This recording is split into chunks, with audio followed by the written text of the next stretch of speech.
All right. Well, welcome everybody. My name is Stefan Sommer. I'm a recently retired professor of ecology from Northern Arizona University and a member of the board of directors for the Northern Arizona Climate Change Alliance. Um, just so everybody's aware, this is one of the presentations in the speaker series, Climate Talks for Everyone, that NASCA is putting on in conjunction with Fridays for Future USA, Elders Climate Action, Prescott College, Flagstaff College, um, and we're very happy to have those groups co-sponsor the series with us. Today we have Katharina Maier with us, and Katharina is the national coordinator for Fridays for Future US. So she is a big time organizer, very, very active in organizing on behalf of the climate crisis. She is a youth climate activist and movement builder in the US, committed to driving tangible climate action in the world.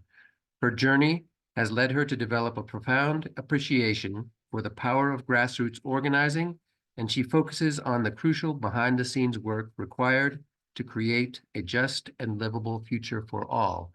So she's got a good deal of experience and a lot of responsibility for getting things going across North America. And we thank her very, very much for taking the time to be with us today. We will, with the size of our group, we will encourage you all to put your questions directly into the chat, type them, but it's a relatively small group at the moment. So if we don't grow, raise your hand and we can call on you to get directly into the conversation, I think. Is that okay, Kat? Yeah, that sounds great. I also don't have a very long presentation part, so I'll just go through a little bit of like theory of change and a few of the talking points, but then hopefully we'll have plenty of time to answer questions and get into examples and talk about blockers that y'all have encountered in the past. So awesome. Thank you so much, Dr. Sommer, for that very warm welcome. I'm really excited to be here to talk with y'all today, kind of talking about the theory of change and that whole like system of getting individual action to collective action to systemic change is kind of like my niche that I can just talk about all day and all night. I'm always excited when other people are also down to talk about it and kind of go into the questions of like, what makes our society function? Like, why do we live the way that we do? How has it come to the point where in our society, it is not the norm to care about this thing that keeps us all alive, where humans have become a separate part of nature, right? Like, how did how do we get to this point, and how do we change it back? What are those levers that make our society or societies tick? So I spent a lot of my time thinking about that. My journey started off with my activism journey started off with getting started with Fridays for Future in the summer of 2018, whenever like that wave swept across Europe and then the rest of the world. I was going to university in Berlin there and just kind of got swept up in that wave and started organizing. I was an event manager at the time, knew absolutely nothing about climate, and just I don't even remember exactly how got like brought to one of the rallies, was one of the first folks that started to organize at the university. And I was like, I don't know anything about climate, but I can help you organize your rallies, like organizing events, literally what I do. I can help you out with that. And then it very quickly from there moved on to, okay, but to organize a rally, we need to have a coordinated local group. In order for the different universities to come together, we need to have a university coordination. In order for that to function, we need to have a Berlin group, right? The Berlin group feeds into the Germany group. The Germany group feeds into the international group, right? And I was just like, as this whole massive wave was building, and the same thing was happening all over the world. And it was really one of those moments where there was just this fire caught up and this movement was building very organically without there being any sort of like overarching plan. There was no strategy, like there was no like buddy in back rooms thinking about like overarching strategy and like figuring out what groups we want to activate where. It was very much this really organic outcry of this very simple rallying cry of just like, we have to break the cycle of silence, and it doesn't have to be complicated. Literally just like grab a piece of recycled cardboard, write your message on there, and get out there onto the street. Be the first to raise your hand. We have to break the cycle of silence. And to me, that was one of the most transformative experiences of my life, because the more that I got involved in that, the more I realized two things. The first one was just how much we need change everywhere.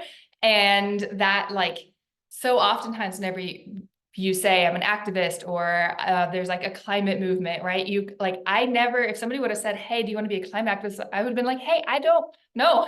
I don't know anything about climate, right? And I don't know anything about being an activist, right? But we need change everywhere in all parts of our systems, right? So that means that anything that you like to do, anything that you are good at, anywhere that you work, any organizations or institutions that you're a part of, they have a part to play in this, which means that you can be the catalyst for action in that place.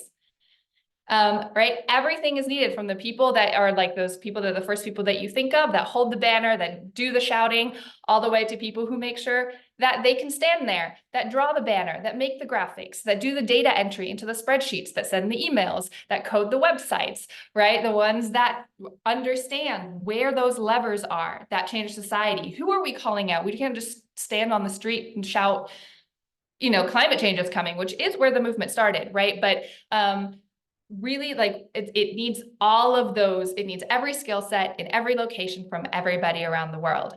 And that was kind of the very first, like, when I fully realized that was that first moment where I was like, all right, we can do this. There are so many of us.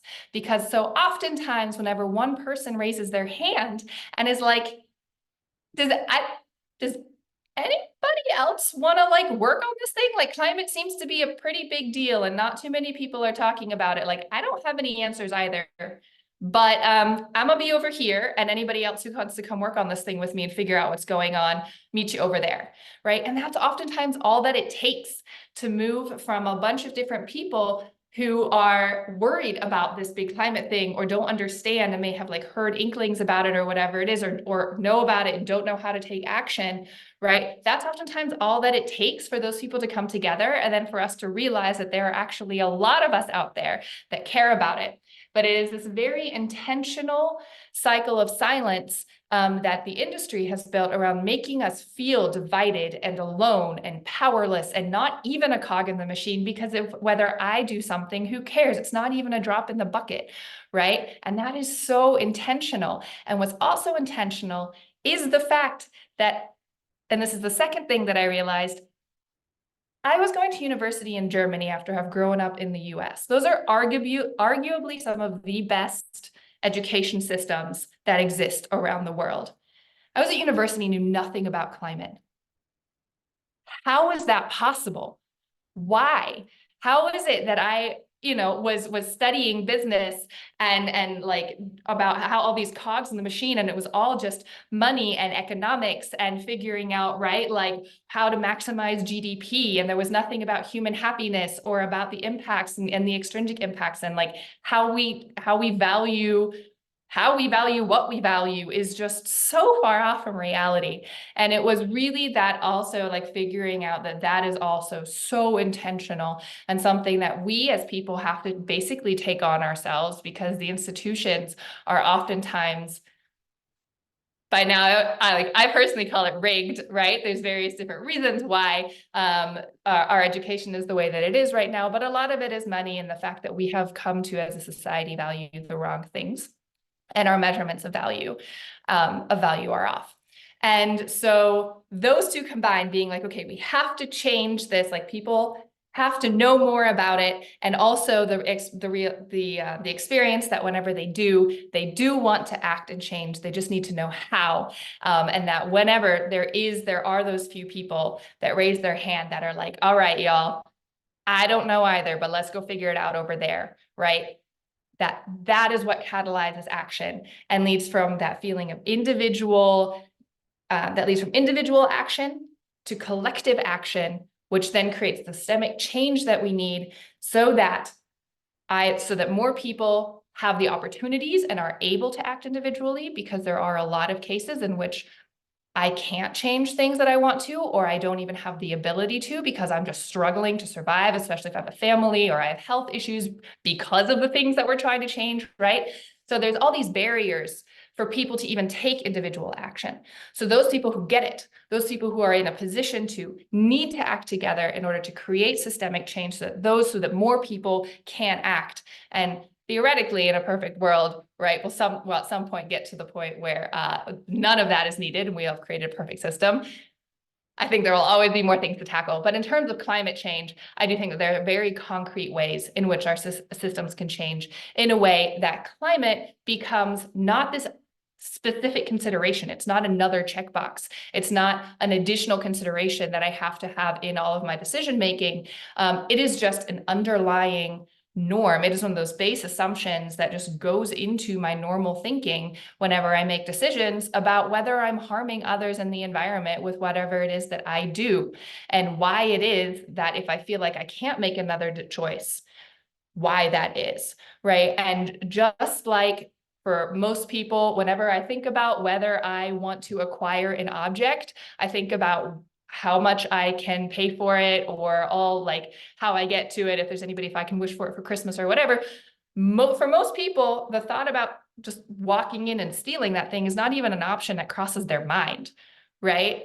And that is a base assumption about ethics and culture and a societal value that we as a society have agreed to, like, that is a no-no. Right? That is not even something that crosses most of our minds. And same thing with climate. It shouldn't be to the point where I have to feel like, okay, I'm a climate activist. I want to make sure that I have like the additional checkbox on all my decisions that they're ecologically sustainable. Just needs to be a default, right? Like that's just the way things are, that I'm not going to do something that harms other people or the environment. And that's kind of like that overarching theory of change behind Fridays for Future is mass mobilization, but not to the streets, right? That's like a midpoint, but really to changing societal norms, changing how people think, realizing that there are so many of us, and every single one of our actions that we do is climate activism, depending on how we do it, right? And it is not, climate activism is not grabbing your sign and getting out onto the street. That is how we get more people to do it. That's how we get attention, right? That's how we get the media to pay attention, the politicians to pay attention, more people to hear us. But that's not the end goal.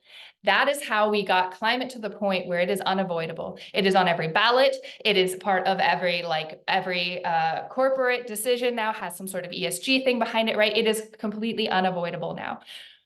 Which honestly, thinking back, this was like 5 years ago, is amazing. And it puts us in a very interesting position right now as a movement, where in the beginning, that was clear. That was the we have to call attention to this thing called climate. We don't have the answers. We're also the youth. We shouldn't have the answers, and we're not in positions to implement these answers anyway. Y'all should, y'all being the decision makers, right? And so in the beginning, it was all about just getting out the message about climate out there.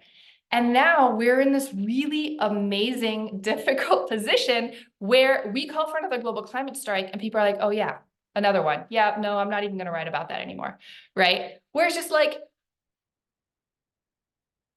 oh my goodness, right? It is a wonderful yet also very scary place to be. And so the question is, what now? Because we're at this point now, right, where climate is unavoidable. Everybody knows at least a little bit of something about climate. And things still aren't changing fast enough.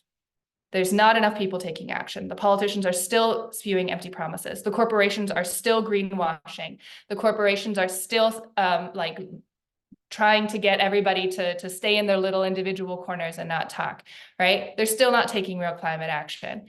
Why is it? And the societal norms are not changing fast enough. They're slowly getting cool to have everything in brown and green, but that's the extent of how far I want to go whenever it goes to actually impacting my real life. No, that's okay. I want to have my lush first world life, right? So what are the ways that we now take this movement, this energy that we have created over the last 5 years, and kind of embed that into and build out a larger toolkit, build out one to see like, okay, now we have kind of the strikes that are, I envision them as the hammer. They're like the big tool that the simplest one to pull out. Almost anybody can use a hammer. We got strikes down. We know how to use the hammer. What are the other tools within the toolkit that we need to create change? How do we build out, how do we embed strikes within larger campaigns that then identify the actual levers of change for whatever the campaign is that we're working on, and then build all those into one larger movement, right? Because what we see right now also is that as the more that we're like, just get out there, take action, go for it, if there's not an overarching framework by which we can pull everybody together, by which we can be like, okay, you go work on this over here, you go work on this over here, but we're actually coordinated on the back end so that we can support each other whenever we need a little bit more effort here. Our things can work in tandem. All of our solutions have to work together in order to form this new society and change the way that we work, right? But right now, there's not really a lot of that back end coordination. There's a lot of like, get out there and do something. And then people are like, do what, right? Like people will do, like we are doing one-off campaigns everywhere for the people who do take action, or people get so frustrated that they're like, I don't know what, or it feels like whatever they're doing isn't enough or isn't working. So then they burn out, or we have this whole eco anxiety now coming up, right? Where people are like, they're burning out, but they're not feeling like they're doing enough. And they're not change, like there's no change coming from their actions, right? So now there's also a very large moment. We're moving towards movement building, compiling of the like bringing together all the different campaigns, where we need to have that bifurcated focus, for one, on being like, yes, everybody needs to be forward facing, making change locally or in their specific campaigns, in their niches. But at the same time, we need to have the other hand out here holding together, so that what we build is one large connected network, one large movement where we're all moving towards the same thing, and just working on different aspects of it. Because the fossil fuel industry is a mastermind in disguises and dangerous distractions. We're so oftentimes that we don't even, like, we're all fighting our individual fights. Oftentimes it's not even apparent that most of them are from the same root causes. That if we looked up from our individual niche work for 1 second and came together and tackled the underlying root system and the underlying root causes, that we are, through that, tackling all the like systemic fights that we're fighting all across. So from poverty and hunger and healthcare and biodiversity loss and the plastics, like all of the plastics pollution, and as well as the agrochemicals and the pesticides, right? Not to mention the actual like fossil fuel fights that we know from the emissions, to the actual way that when the pipelines and the infrastructure gets laid down, it hurts communities and biodiversity, right? Those are all related, yet we're all fighting those in individual fights. Not to mention the actual kind of like, there are very real ways to work together, even if the front end of the campaigns basically don't align, but in terms of just like freeing up capacity and not reinventing the wheel all over the place. So that's kind of like the larger kind of collective action and systems building that I mean whenever we talk about going from individual action to collective action to systemic change. So we need individual action. Everybody has to act individually. There is no way that we can act collectively, create systemic change, if everybody sits at home and just watches TV, right? Nothing's going to happen. However, we need to act in a way where we're acting together, where we're pulling in everybody depending on how much action they can take, right? Turning off the lights, recycling, and voting are not in and of itself, there's not going to be enough to fix climate. However, they are bottom line necessary things. No matter what else you do, you better still be turning off your lights and recycling and making sure that your cycle actually lands in an actual recycling place, right? Like, and all those different things. Like, those individual actions still need to happen. However, we need to those who are able to need to take that one step further. For one, every time that you act like any kind of like individual actions, talk about them, right? Just like, it needs to become the norm that, of course I recycle, of course I compost, of course I turn off my lights and I don't leave my water running, right? Of course I vote, right? Like, yeah, those are not going to change everything in of themselves, but they are the baseline things. Everyone still has to do them And then we change the systems, right? Of course, I try to buy plastic free, right? Of course, I try not to drive as much. All those different things are kind of like the individual actions that everybody has to take. Those need to become the norm. So we need to make sure that we're talking with our friends about it, just being not in terms of like bragging or trying to persuade them, just being like, yeah, those are the things that I do, right? So that they become normal. And then do those, and then those people, like I said, like one up is always depending on capacity. Figure out ways to do things together, create collective campaigns, ways that other folks can engage that don't understand why something is or how to take action or haven't figured that out, because we also need to learn from one another, right? Even if it's possible for everybody to learn the same things that you already have, we need to leapfrog, we need to build on each other, we need to change faster and everything like that. So just because you figured out something doesn't mean somebody else needs to also reinvent the wheel, go through the same learning curve as you. Let them learn from what you've learned so that they can leapfrog and add something onto that. Be like, oh, I totally get that. How about we do this thing too? Or they come in with different experiences, right? And are then like, I can put one and like this thing that I learned over here, I didn't even realize, but now that clicks with this thing that you just said. And now we can mesh that. And in a lot of cases, that 1 and 1 doesn't equal 2, right? It equals 3 whenever you can merge them in ways that create synergies or something new, or in ways that other people can then directly get involved in that new thing that you created. And they don't have to go through the one thing and the other thing. They can go directly onto that thing that you guys just built together. Right? And that on a larger scale, whenever we do that together, that is how we then lead to collective action where we can learn from each other, have institutional knowledge, change the systems so that other people can just directly do things right and not have to struggle to not do them wrong, is basically the end goal. So I've gone on quite a bit of a tear around individual action to collective action to systemic change. And I know that oftentimes the question is how? Oftentimes people are like, that sounds great. I'm all for it. I don't know how to do that. And so I would love to spend the rest of I think we have like pretty much exactly an hour left. And I would love to spend the rest of the time, because we're a relatively small group, talking about what you've encountered in your life.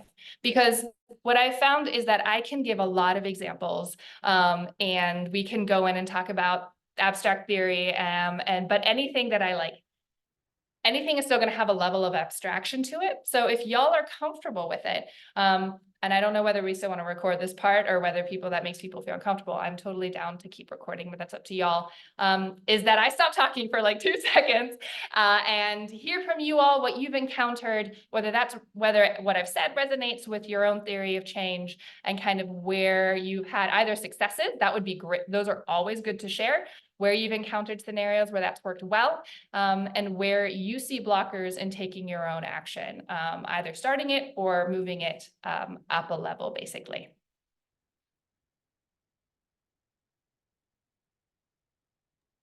Well, thank you very much, Katharina.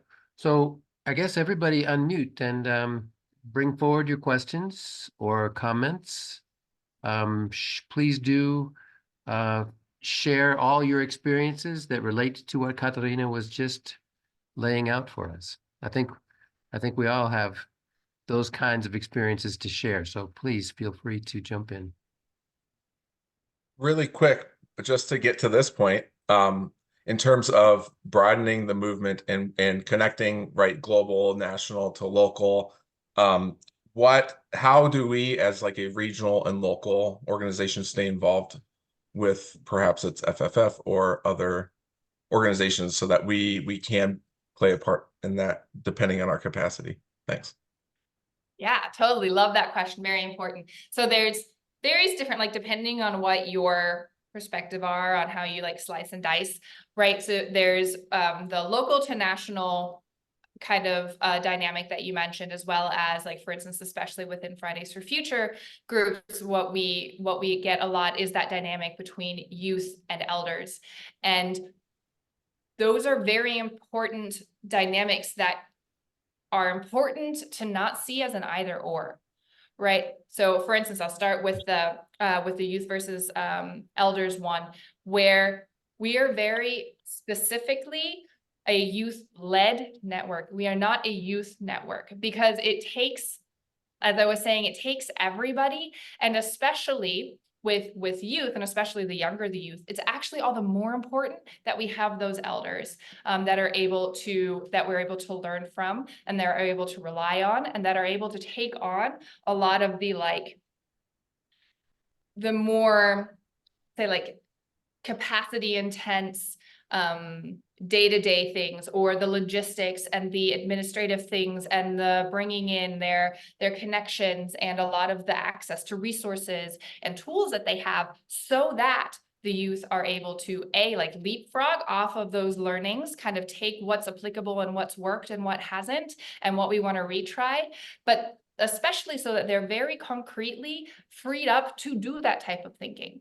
Because oftentimes what I've encountered there are definitely groups out there, not to say that all Fridays for Future groups have always done this completely well, is that whenever youth, there's the tendency of elders to be like, oh, youth are awesome, like you all got this, I don't want to intrude in y'all's space, like I don't want to tell you all where to go. And there's also the dynamic that youth are like caught up in the moment of fieriness and want to do it all, and want to have their own networks, which are both great. But when the youth isolate themselves, they cut themselves off from those learnings, from those resources, and also have to do that reinventing of the wheel and the learning curve. But they also have to do all the day-to-day things that take up capacity, so that they're not freed up to do that big picture thinking, to really step back and be like, okay, let's reevaluate the system, and or our approach. Are we actually implementing a theory of change, instead of being so caught up in the everyday motions and only ever seeing the next step, or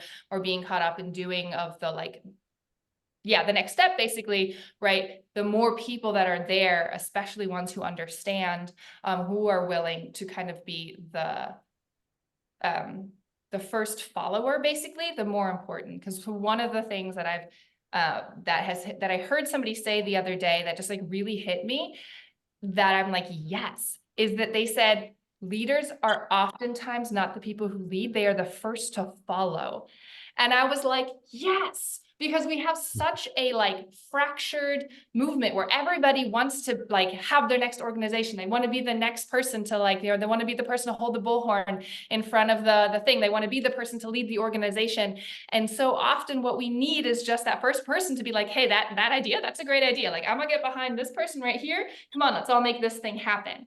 And that's what a leader is. And I heard somebody say that for the first time the other day. And I was like, oh my goodness, yes, that is exactly what we need. And so oftentimes, just youth just don't have that kind of, those experiences yet, just they're younger because they're youth, so just oftentimes don't have those kinds of life experiences, just in general experience working with other folks, have learned how to set boundaries, not burn out, all those different things. So there's the youth adult dynamic. And then the other, what you were saying to local and national, is a little bit harder, but basically the way that I see it is that it is all in network building.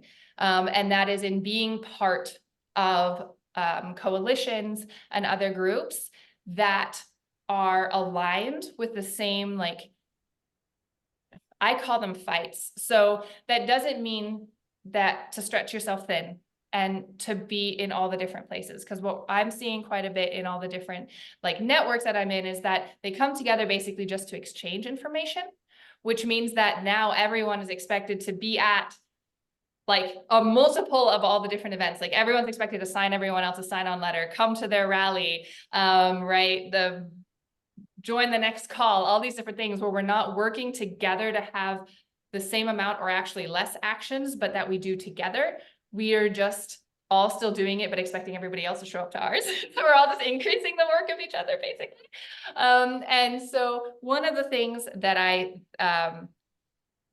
do a lot of work around is very concretely, how do we come together? The way that I see it basically as a myofascial network is that we're all in tune. We know how to reach each other. We're in tune with one another so that we can tell whenever we are doing things that align, that we can be like, okay, let's collaborate on this thing, or we're both working on the same wheel. Let's work together on this wheel. But then also where there's moments where there's like, okay, we're working on different things. That's great. We all need to, as I was saying, like we all need to still be forward facing on our own local campaigns, but we need to be in tune enough with each other so that whenever there is like that massive moment, that like, for instance, a Willow moment, an MVP moment, and the next, like there's a global plastics treaty moment coming up, right? Where we need to, not everybody needs to be working on all these things all the time, but whenever there are those critical moments that come up, that the whole movement basically like condenses, puts its energy there, it shows up for this fight whenever there's this pivotal point in time or a moment that we can utilize for this fight. And then by being connected, right? For instance, taking the Mountain Valley Pipeline fight. Yes, it was specifically around the Mountain Valley Pipeline, but it also influenced the Keystone, the DAPL, the Line 5, the Line 3, the Standing Rock, like all of those pipeline fights all benefited from the Mountain Valley Pipeline having this epic moment. And that only happened because all the people were in tune with one another. It doesn't mean that they're always working on all their campaigns together, but the MVP people were basically able to say, hey, this is a critical moment. Can y'all show up for us, right? And then everybody focused on that. And when we're connected in that way, on the national level or even a regional level, international level, whatever, like larger level, right? That also then benefits back into those aligned fights, so that we can all benefit without being involved everywhere. That makes sense. Stefan. Pat, thank you. I've got some things to say about NASCA's organization that relate to what you were just saying. But first, I'd really like to encourage all the folks who have their cameras off to please join the conversation. To make this a conversation, we need everybody in the room. And if you don't have your camera on, you're not fully in the room. So if you haven't brushed your teeth, no worries. If you're not dressed, grab a towel, whatever. But please do join the conversation. Thank you all very much. So the Northern Arizona Climate Change Alliance works across basically 4 cities and surrounding communities across northern Arizona. And so we struggle at many of those levels that you were talking about. Within Flagstaff, we have about 14 different climate action teams, which we refer to as CATs, climate action teams, CAT, sorry.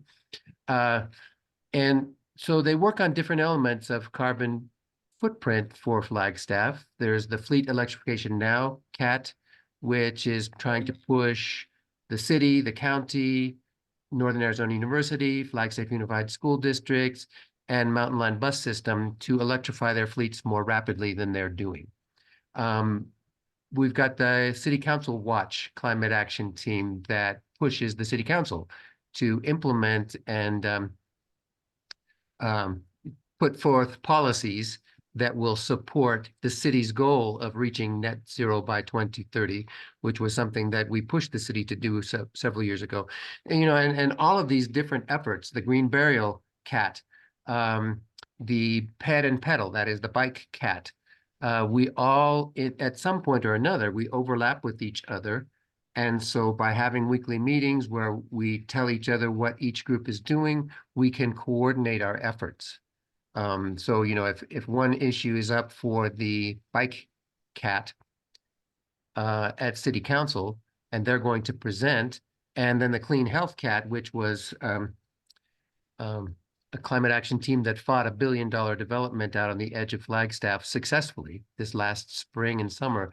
The vote went 73% against this $1 billion development, in large part because of NASCA's efforts within the community. So, if 2 groups are going to show up at City Council at the same time, it's important that they know so that the message coordinates, so we are in connection with each other. The different climate action teams in the 4 different cities can learn from one another. And, so we've got a bike CAT that's starting up down in the Prescott Quad Cities area now, for instance. So we do the same, what you were talking about at the national level, as sort of at the regional level. And then occasionally we get involved at the national level too. So one of the things when we were doing our shoe strikes for years here in Flagstaff, we got great coverage in our local paper, the very first shoe strike we did. Front page pictures. both the Saturday and the Sunday that there's just a shoe strike was on Saturday.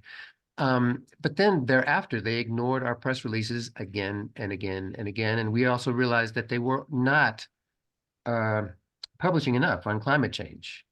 And again, this is 2 years ago, 2.5 years ago.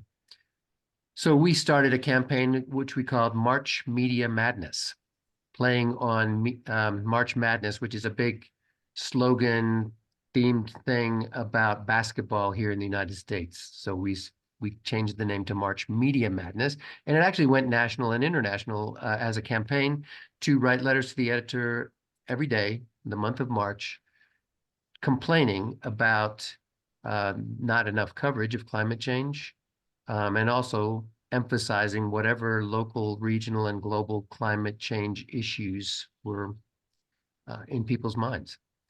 So mostly we work regionally, but then occasionally our efforts go out more broadly. And we're always eager to, so when Fridays for Future calls for a global climate strike, we try to be a part of that, to connect our local communities to the global concerns and the global issues, and not just the local concerns. So we try to do those various things. I'm not sure that we always do them in the most effective possible ways, but we do our best. That is awesome. That sounds incredible. And that sounds like exactly the type of things that, like the way that, to work together. And I think what's so, oftentimes it's like the feeling of, oh, I work only on local things, right? Like I'm only a Flagstaff organizer, right? Versus whenever you hear like a national coordinator or people working on federal things, right? Like the way that like oftentimes people like the way that we think, right, is that like the national and like the federal working things, they seem important and hierarchically like over everything that happens locally, where actually it's the exact opposite way around, right? It is locally where change happens. It is locally where there's so many different things that can be implemented and enacted, and we're just like, yes, we need to have like overarching overhauls and like the framework that the higher up, the more federal things get, the regulatory system and the framework within which those things function definitely needs to change. But there's already so many things that we can just do right, right? We can just make those changes on the like local, state, regional, whatever level. And especially because the further like down it gets, the further local it gets, the more those people are like willing to work with you. They're there for the right reasons. They're not there for some sort of like prestige or whatever. They're not used to a lot of big attention, which means that if there is really somebody who's not moving and not budging in like a local office, it takes less like people to get them attention and like pressure, right, to get them to adjust or to get somebody else into that position or to get a board or the city council attention onto it or something like that, right? So and it's oftentimes with like none of those federal or international, like a global climate strike only works if there are people that are engaged right across the globe on a local level. And so it is just like, it fills my heart to hear what NASCA is doing and to see those changes and the way that y'all organize, because that is where the real power lies. And anything else that kind of happens in kind of like coordinating network structures is basically always to amplify, strengthen, and support the people doing the real work of changing things on the ground. And so I just want to like, that is awesome. And a large part of what basically like national coordinator, any kind of network responsibility is like uplifting whenever there are examples that work or where they're doing the work in an incredible way to inspire and also just like give ideas basically to other folks in other areas, and to make sure that we can be like, look, you can actually like, this is like, it is possible. We've got people over here doing it.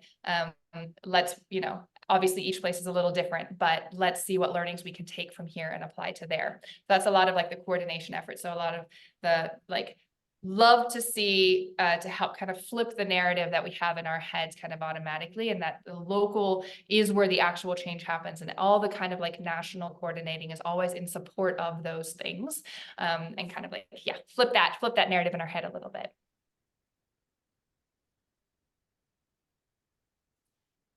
Well, thank you, Kat. So yeah, please think of what you're doing. Share your stories in ways that will help others to move their stories forward. I do have, oh, go ahead, Larry. Larry has a question, looks like. Go for it, Larry. Yes, hi. Just a couple of comments. I'm an American based in Brussels, Belgium, so I'm pretty familiar with what's going on over here in Europe. And so Katharina was talking about how she started in Germany. And one thing that I really admire about Fridays for Future Germany, and Katharina, maybe you can correct me if I'm wrong, but my understanding is that at one point there were actually 500 different chapters. So even small towns in Germany had a local Fridays for Future group. And I think that's what's really made it possible to keep the movement going in Germany. Whereas in Belgium, it was much more centralized. Here in Belgium, the youth didn't use the name Fridays for Future. They called the group, the movement, Youth for Climate. And it was very centralized. All the demonstrations mainly took place in Brussels, the capital. There were two young women who were sort of leading the movement. Katharina, I don't know if you might know them, Anuna and Adelaide. They were close with Greta and Luisa Neubauer in Germany. But once they sort of graduated from high school and moved on, it really kind of ran out of steam here in Brussels, unfortunately. And generally, the movement that I'm part of is called Rise for Climate. And we started back in 2018. And in end of 2018, early 2019, we had two huge demonstrations with 70, 90,000 people. Since then, it's been really difficult to mobilize even anything close to that. So we're part of a national coalition called the Climate Coalition, and once a year, Climate Coalition before the COP will organize a big march. And this year, it was on the 3rd of December. We had 20 to 25,000, which is pretty good, but that was, the effort by all of the organizations. There's over 100 organizations that are part of this coalition. So that's my concern, is that it's really getting more difficult to get people on the streets. And the other issue I want to raise is the upcoming elections. Of course, you have the elections in November in the US, but here in Europe, we have the European elections in June. All the opinion polls are forecasting that the Green parties will lose a lot of their representation in the European Parliament. And so it could really, the outcome of the elections could really make the difference in whether we move forward with the European Green Deal or we start to roll back and really slow down. So I think it's extremely important to mobilize the youth vote. And I know that in Germany and in Belgium this year, for the first time, young people, 16 and 17-year-olds, will be able to vote. It'll be their first time to vote, so they need to understand how the process works and what the different parties represent. And I think also in the US, typically young people tend not to vote, or the participation rate is relatively low. Thanks. Thanks for bringing all that up. I think I'll try to keep my responses real short, and then Alfred, I know that you've had your hand up for a while. Go on to the next thing. Just thank you for raising all those things. Totally resonate with all the things that you said. And definitely, I think one of the things that led to, in Germany, there being the movement continuing on is exactly that leader-full movement, rather than having a leader less or a very centralized movement. However, important by that, in contrast, for instance, to the US, where there was also a leader from my perspective, Germany was a very leader-full movement, where there are a lot of people who started things locally and also coordinated together, which is the important part, versus in the US, there was a lot of people starting individual things, and there's very little coordination between all of the different things. And that's kind of like, they're even more like in Germany, there was a clear difference between structure and hierarchy. Whereas, not to say it was all done perfectly and all those different things, right? There was definitely struggles within like hierarchy and informal power and all that stuff that brings, but the recognition that structure actually counters informal hierarchies is important, versus where in the US, in my experience, the movement is more leaderless, because everyone tries to simultaneously do their own thing, be the leader, but not like tell other people what to do, because like you don't want to be rude, or you don't want to tell other people what to do, right? And you don't want to like seem like you're above other people. So there's that shying away of structure, when what you're actually trying to do is stray away from hierarchy. But by not creating structure, you're actually creating informal hierarchies, right? The tyranny of structurelessness. If y'all haven't heard about that, I highly encourage you to read and look into the tyranny of structurelessness, right? And it's, yeah, and kind of exactly the opposite thing happens than what your intention is in not creating structures. So I think that's a very important thing, and also just like one of those underlying norms, one of those narrative shifts that we slowly have to change. That's one of those one of the foundational things that has to change for us to organize better together.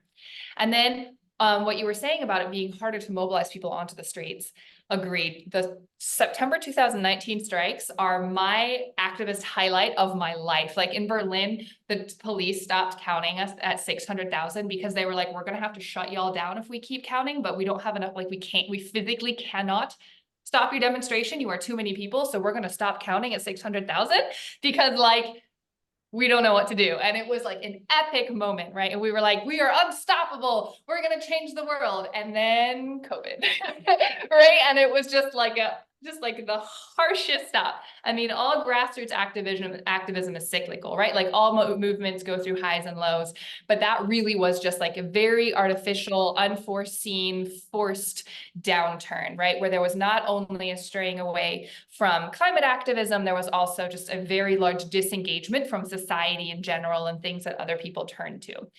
So there's definitely that moment, but one thing that like in that time, where since then we've been trying to remobilize, something that I have had, or a conversation that has repeatedly come up in places that I've been in that has made me reflect on our time where we were able to mobilize that many people, is what actually changed. There's definitely like individual wins that can be pointed to in terms of like, this bill was maybe passed, or we got this person elected. But when I think back, oftentimes what I encountered was that people, like the 600,000 people that came onto the streets on September of 2019 in Berlin, the vast majority of them went home and were like, I did my climate part. I'm done. Right? And we basically gave them that moral excuse for them to feel good about going back to doing things as we've always done them. Right? And so the harder it is I fully agree that it's harder to mobilize and get people onto the streets now. But the more I'm like, maybe that's actually a good thing, because we just kept going to strike. And what was actually changing? Right? We built that people power. We got the message out there. People now get it. Climate is a thing that we need to work on. And so now we need to pivot to that moment where we figure out, okay, what does that actually look like in all of our everyday lives? And if I am busy trying to like get my city council to make a change, and so that I don't have capacity to organize a global climate strike, great. Don't come to my strike. I don't want you out on the streets with me, right? Like go pressure the city council. Go figure out why my recycling is actually being burnt rather than actually recycled, right? Go figure out why I live in a city and I have nowhere that I can bring my compost, right? That's great. You do that. I don't want you out on the streets with me. If you've already figured out where you are interested in and capable of making a change. And so that's kind of one of the things that I've really tried to harness, because there was also there was a lot of that going around as well, that frustration around being like, we had that epic moment in 2019 and we were like, this is what it feels like to be powerful. And I'm like, actually, I think that was a very important moment to have, but that's not what we need to be going for again. That doesn't need to be our goal again. We need to be able to have less mobilizations but stronger ones at more strategic points in time, instead of always just striking to have another strike. And so that's kind of one of the things that I try to like frame that around whenever it comes up with that frustration of not being able to mobilize people the way that we could in 2018, 2019. Yeah, and then the real last one, because I know that I'm talking a lot more again than I meant to, is just the thing that you mentioned around the backlash growing, and in terms of like the Green parties, for instance, not getting voted in and all those different things. And I struggle. That's one of the things that I struggle with the most, is that I don't understand. I don't understand the backlash. I understand there will always be some people who just want to have their F-150 for the sake of having an F-150 and saying F you to the climate movement. But that there are so many, because like anything that the climate or even the climate justice movement wants to build, even for people who don't believe in climate change, like it's frigging Santa Claus, they benefit from having a more just world in which everybody can thrive and have access to clean air and water, and we have a decent living wage so that nobody has to work 10 jobs and not be able to buy like plastic-free products. I don't know. So if anybody has any insights into that, that is definitely one of the things that I struggle with the most, in terms of how do you reach out to more people? How do you get more people engaged, right? Because at some point, we've engaged everybody who gets it. Right? We need to figure out how everybody can make the most impact, but to a large extent, we've reached a lot of the people who get it. So now the question is, how do we bring in more people, right? And to be able to do that, we need to understand why people think the way that they do. Why are all these like more nationalist groups gaining traction throughout the world? And that's something I honestly, I struggle to understand. So I would love to hear anybody who has, maybe not on this, maybe not on this call, but I'll drop my contact information at the end, and I would love to have, I'd love to sit down over a cup of coffee and chat about that, because I definitely struggle with that. All right, I'm done talking. Alfred, go for it. Hello there, Ms. Maier. I, of course, am in the NASCA group from afar here in Maryland, outside Washington, D.C. I'm on the vegan climate action team. And I also am with Fridays for Future online. In Australia, we do monthly podcasts, and I am in the Fridays for Future mapping group, which Janine O'Keefe, Fridays for Future co-founder, is working on to keep track of all the protests around the world and other actions, and working on an in-depth bio book of Greta Thunberg and the Vegan Videos Project for Farm and lots of other things.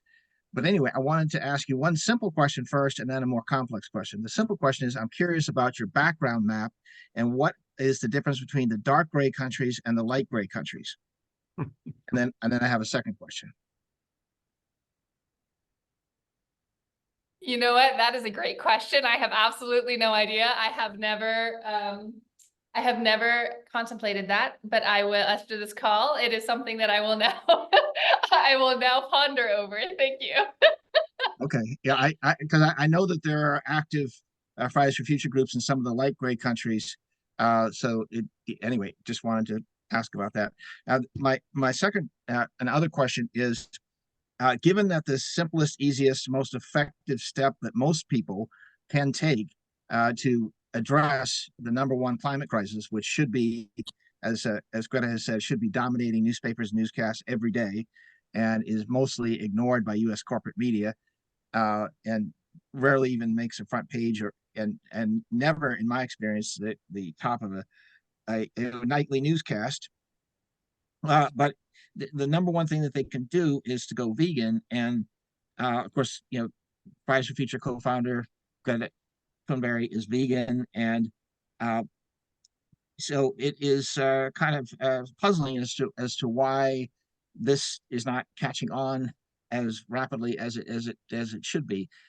There's a project called Vegan World 2026 that Dr. Rao and others have tried to advance, and there's the Plant-Based University campaign based in the UK that has gotten 8 universities in Scotland and England to commit to going on a path to being totally vegan in the food served there. And it's got Plant-Based Universities has 4 chapters in the US and 2 in California and 1 in New York and 1 in Boston. But anyway, what are your thoughts as to why this has not been a huge focus of FFF? Because battling fossil fuels, I mean, it's entrenched power, and it is you have corrupt and con artist politicians and indifferent media and a clueless public. So what can we do to make sure lots and lots and lots more people go vegan as part of the climate crisis addressing? Of course, the main reason to go vegan is for ethical reasons, but it's a huge impact on our environment as well, and it will benefit people's health. So what are your thoughts, please? Yeah, this is a very big topic. Thank you for bringing this up. So the way that Fridays for Future operates, it never tells people what to do.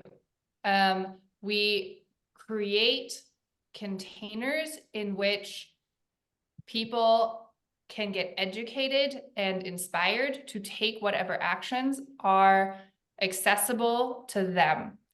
And so, like, if I agree that a lot more people going at least a lot more meat free would be a would be a great thing for all the different things that you mentioned. What, for instance, we as Fridays for Future would do, depending on which chapters you look at. There is no, just want to say again, there is no overarching, like, Fridays for Future does all these things, right? We're a very distributed movement. Everybody's autonomous. So there's no, like, Fridays for Future stands for this thing or does this thing, right? But so, like, for instance, the groups that do focus on either veganism or any sort of, like, the focus within Fridays for Future is not as much pushing people to go vegan, but to make those systemic changes that I was talking about, to make it more accessible and possible for people to do, to have actually affordable alternatives, and to then go against the industry that is pushing meat. It's just like single-use plastics. Trying to tell everybody to stop buying plastics just makes it even harder for people. It makes people feel like they have pressure to it. It's so hard to actually do. And so the question is why? What are the institutions? What are the systems in place that push meat so predominantly, that push plastic so heavily into our society, right? What are the places that we don't even, like, where does it pop up in our society that we don't even, like, oftentimes it's not tangible. You don't see a bunch of, like, single-use plastic and meat commercials out there, right? It is like, what are the structures and systems and institutions out there that have made it the way so that it is so hard and not the norm to be vegan or meat-free or vegetarian, right? Why is it that I cannot just go to the supermarket and just not buy plastic, right? And so it is a lot more focus on those types of things, of making sure that everybody understands the decisions that they're making. And if they want to change it, how? That is our focus. Mr. Field has a question, I believe, now. Yes. Hi, everybody. Actually, I don't have a question. I just wanted to say that I enjoy the discussion, and I wanted to, Katharina, I also wanted to say that I really would take your word and have a cup of coffee, just because I think that I feel I have a lot of answers to your questions. And I feel that, so just about myself, I'm from Germany. I moved to the United States 10 years ago as a film director, and I'm working in advertising. So I'm working actually for the bad for the dark part here. And I mean, why is it like there's a lot of things. Replace meat with chocolate, Alfred. Do you have kids? Why do kids love chocolate? For example, it's convenience is a big factor. Environmental like sustainable living is a lot of times very inconvenient, and so this is also why it's not that easy, the topic we're working on. And and another thing is I hear a lot about that we need to put more on media.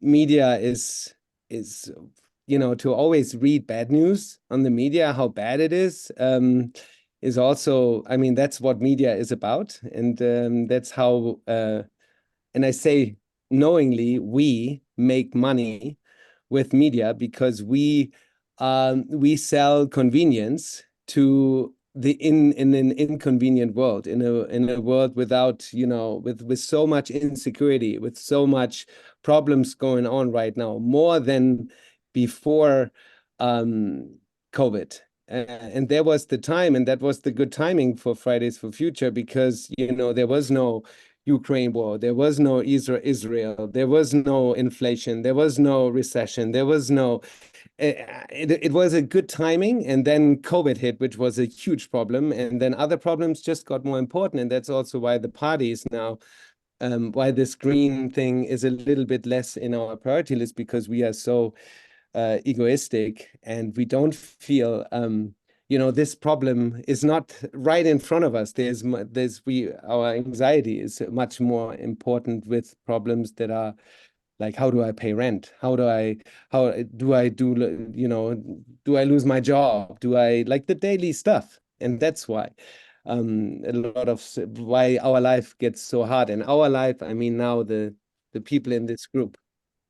And but I wanted to just say hi to everybody, and my contact is also in the chat. I would love to be in touch with everybody. I have a vision, and I would love to connect Katharina. I think I found a way to be a simple but very effective way to be part of the solution. And I think that protesting it's not the time anymore to protest. The Fridays, the FFF underestimates, I think, the power they have in taking action themselves and not saying, hey, it's right, it's not right what's going on, and we need the government.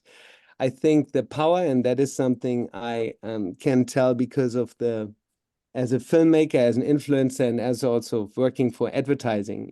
Advertising, the most powerful tools you have in advertising is kids. When you gain the kids, I mean, Christmas presents, for example, when you have a crying kid, every mother, every father tries to somehow have a happy kid. And so this power, I had an experiment. It takes too long to pitch it to you or to show it to you. It takes like 15 minutes to explain it, but it was very successful for 1 year. And I would love to scale it up now with the power of kids, because I think that is that is the power that's not used. And there's more to protesting. And also protesting now is not, you said it, Katharina, before, is like you don't get any attention anymore because we know we know the kids on the street. It's boring after it. I mean, I'm really, harshly speaking of like, how do I make money with my newspaper, showing the same thing over and over again, Ukraine war, it's getting boring, Israel, okay, 2 months in the media, it's getting boring. So it, harshly speaking, and that's, Alfred is shaking his head. I love that. Yeah, I mean, I do have to say I agreed in the sense of like, that's the way it is, not the way it should be, but totally agreed. And I think that it's also a really important moment. So climate is a threat multiplier, right? Which means that and that's one of the things that makes climate so hard to tackle, is that it's just like, it touches basically like on everything, a little bit, it's like a part of everything. And which means there's so many intersectional issues, so many intersectional fights, so many places where, like, if you're a real climate justice activist, you should be involved in, right? Like every single war and all the different, like all these different different places, right? And I think that you're totally right that it's not a climate moment anymore, and it is the moment where the climate movement had its really big moment, got its attention, we got together, and now it is our turn in turn to like stay as one of those like back end myofascial interconnected networks that shows up for all those other fights that we've been talking about, right? Where it's like, okay, like we don't want to, like you were saying, people are worried about their jobs and inflation. If we create a green climate core, right, like that is like labor had its hot moment. We didn't need to call it climate, that's fine, but climate activists have just as much of a stake and a way of shaping those systems that come out of those fights in a way that benefits both the workers on the labor that are worried about the labor side, as well as the climate activists, right? Same thing with all the wars that you were talking about, all of the kinds of oppressions that are happening around the world. We don't need to call it climate. I think it is, you're right, we need to get off of our 2019 high and see that climate is in like a part of all of these different fights. And so the question for us becomes, how do we show up in those places without calling it climate while still staying connected as climate activists? And that is a pivotal moment in which we are in right now. So I'd love to hear more about your thoughts around that. Jairus? Darius, yeah, thanks. Thank you guys for hosting this.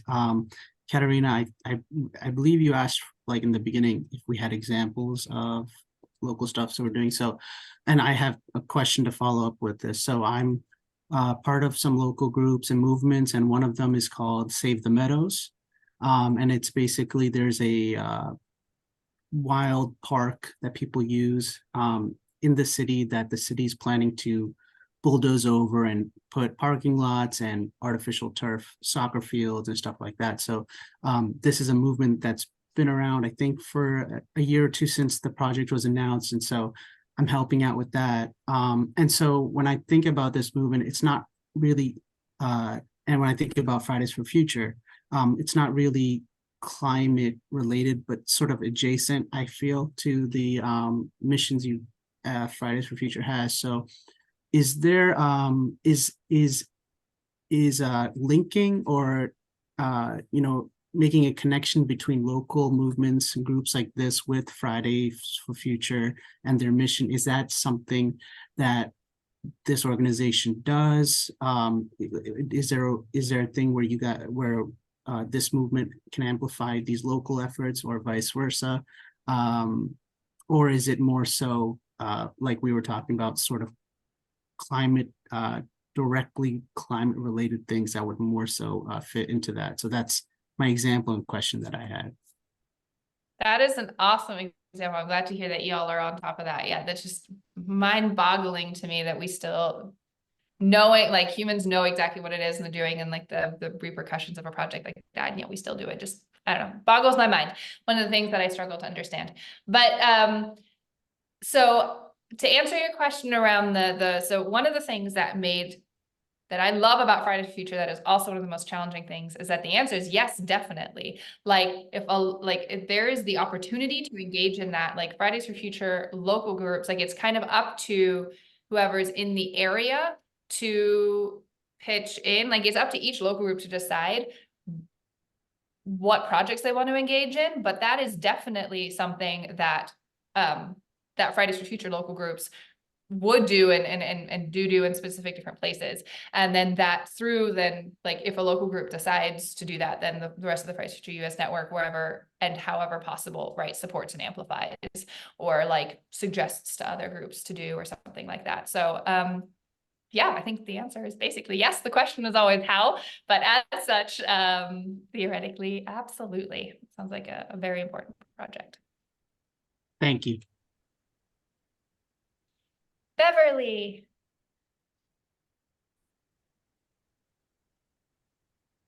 Yes, this has been wonderful. It's very uplifting for me to hear this. I am living in Cottonwood, Arizona. We are mostly, there are more MAGA people. Oh, I'm not unmuted. We hear you. Oh, okay, yes, I see, there's a, okay. Anyway, there are more MAGA people, the other side, the really kind of a awful group of people that more or less have taken over our city. And I've been trying to really work with this and try to find ways that, that can promote climate change. And it's been a difficult upward battle. But I've become aware, and we are aligning with one group called Arizonans for Community Choice that is leading a coalition of energy stakeholders to give energy choice and benefits to across the board. We are more or less under the gun of one electric company that utilizes only 11% of solar power for providing energy. Arizona is full of, we are the sun capital, so we should be using energy from the sun. Otherwise, we're using coal still even, which is just horrific. And they have no reason to change because they give very good dividends. Everybody invests in them. But this group it's hitting people in the pockets. Okay, so Republicans are actually backing this group because they can see that they will have lower energy costs because our energy is skyrocketing because it's just they have total control. So this has been, to me, I see this is something that I can push locally because Republicans are holding on to it. They're getting the idea. They understand that they don't like to be under such a monopoly. So I think that I just wanted to add that this is a group that I can feel and that I can push. So yeah, I've got new hope. Hey, that is awesome. Yes, such a perfect example of a very concrete, tangible way to make change locally. That's so important. And then I just definitely feel like those need to be uplifted a lot more. And so hopefully as we move towards this era of more like connected, like more myofascial networks, more national networks to uplift that, those can be exactly examples that we can spread to other places to encourage people to do the same. That is awesome. Thank you. You're welcome. Thank you. Dr. Zoma. Well, so comments in regard to many of the statements. I think what y'all are doing is wonderful.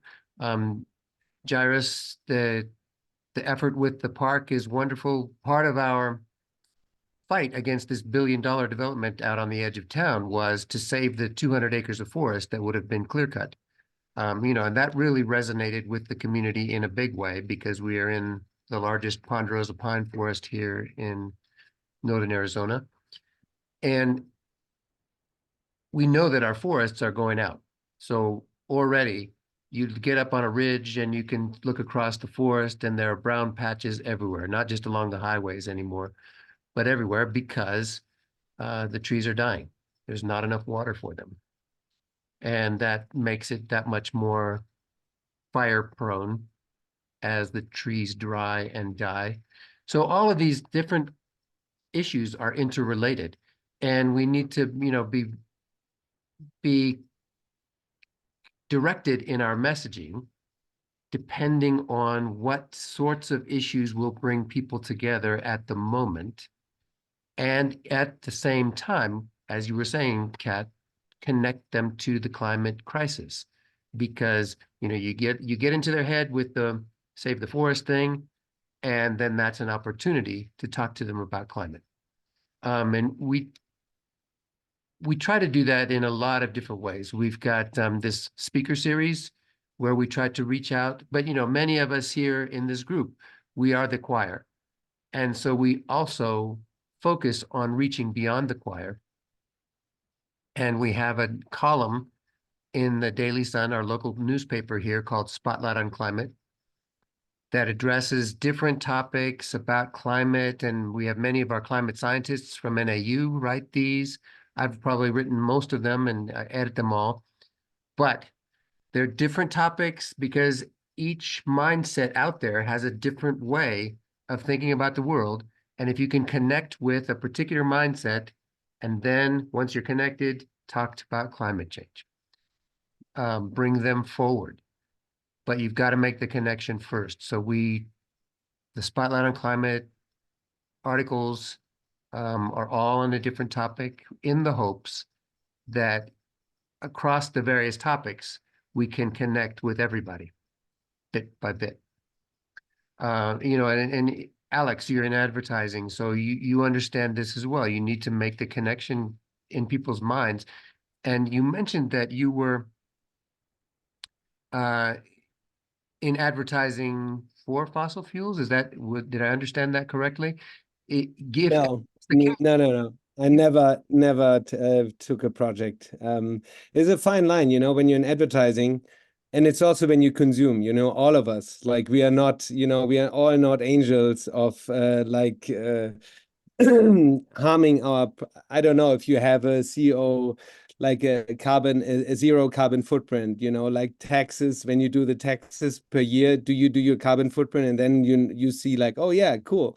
I'm really zero, you know, or I'm even negative, which is, you know, because you bring other people to that. And so all I'm saying is like consuming and also like working for, you know, consumption is like, where do you draw the line? Where you would like, and it's easy, fossil fuel and also army, that was something I've never agreed on, but all the other companies, it's, you know, giving me sleepless nights to earn money, you know, to definitely make you guys buy stuff, you know.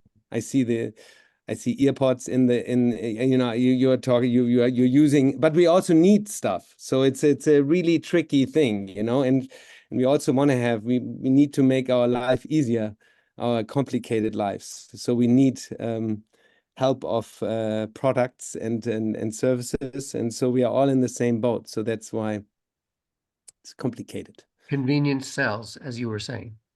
Oh yeah, absolutely. We need it. Our lives are too full.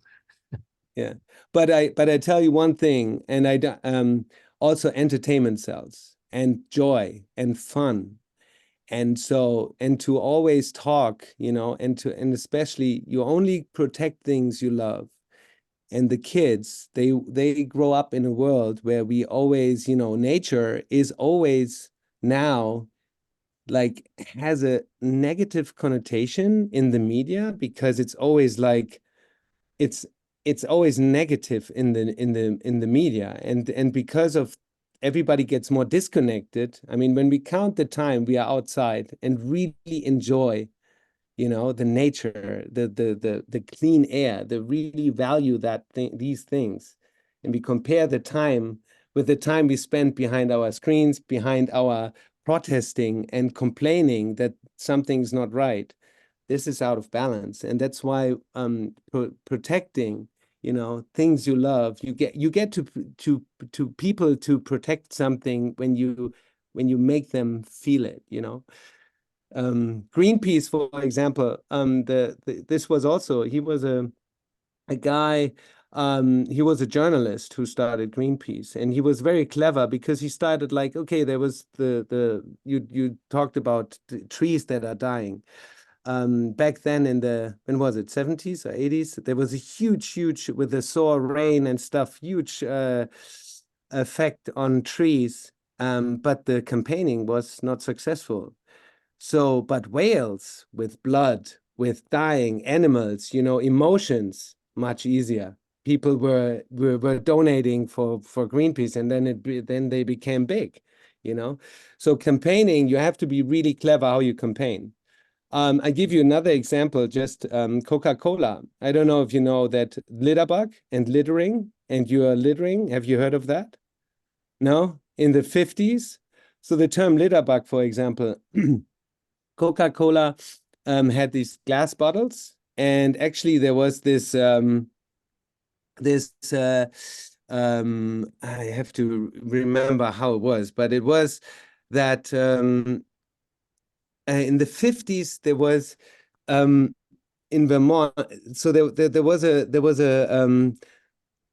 the anti-litter movement was initiated actually by Coca-Cola. And why was it? Because they had these glass bottles. And so there was a law saying that, hey, these glass bottles, we cannot have them, we want to have now a reusable bottle system, but that was way too expensive for Coca-Cola. And so they started a huge campaign. They actually, Keep America Beautiful organization, when you Google it, it's founded by Philip Morris, Coca-Cola and PepsiCo. And they said, hey, keep America beautiful, don't litter, don't throw the bottles away. You don't want to be a litter bug. So they campaigned against this, they distracted from a reusable system and blamed it on the consumer and said, the guys who throw the glass bottles, away, you have to just throw it into the trash and that's it, and so that's how they got away with that law. And so a lot of campaigning is or the right campaigning is the important thing. So you have to give it to all the industries, as you were saying, fossil fuel industry, plastics industry, also very related, but they are masters at all those different things. For instance, also like that separation of like there is the fact, right, that we are very, a lot of us live very separate from nature. So we don't see ourselves as nature and can't build that love that you were talking about. We don't have that deep relationship where nature is a thing that we love, which is why we protect it. Instead, it is made into something that we feel we have a responsibility to protect, right? Which means that whenever it's like take climate action, it is always sacrifice something, right? You have to give something up. You have to give up part of your good life in order to save the planet. It's either you or climate/planet, right? Where that is just fundamentally not correct, right? That is only correct in the way in which we have built and decided and are okay and compliant in living our systems. There is a way in which we can have a just, sustainable, livable society where we don't have to,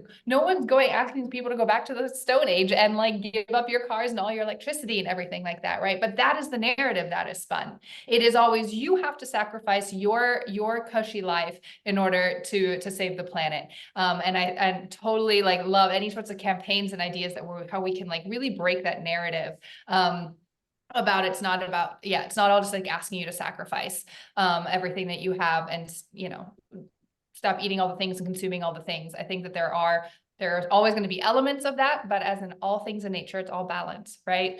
It is all the amount of and how we do the thing, how we consume, how we produce, how much we consume, how much we produce. And so I think that's a really important place that for us to like spin the narrative or like, change another one of those mind shifts that we have to instill. I see we are about 5 minutes from the end. Dr. Sommer, your hand is still up. I don't know whether, did you want to? I just forgot to take it down, sorry. But there are a lot of details, and speaking of Coca-Cola, I use their example when I make my climate science presentations. They had this campaign with the polar bears drinking Coke up there in the Arctic, and they're happy and they've got Coke, and it's very, very subtle, but it counters the whole message that we are killing polar bears because we're wiping out their habitat because we're overheating it. So, if we can use that level of intelligence also in our own messaging, and have many different levels, the subtle, but always some kind of connection to people's current thoughts, and start there and then move them from there to understanding climate science. That's sort of my general goal. Yeah. Yeah, I have one last thing to add to that, Stefan, is I think, to all communities, all communicators, and how to campaign is really with positivity and with we don't want to have more problems in our feed. Yes, it's not about ignoring them, but it's about like how can we do it with joy and fun and those are the things that makes advertising and entertainment successful, and that's the only way people the industry sells products, and how do they do it? And that's how you got to ask yourself, how can you convince people? How can and break it down? That's another thing that Katharina said. I think to really break it down locally and not even, community, but also your street, your household, your family. It's like, how would you, it's raining in the morning, the kids don't want to drive to school they don't want to bike to school, because it's raining cats and dogs. Can you drive me to school? So how do you sell it that it is fun to ride the bike, through the rain?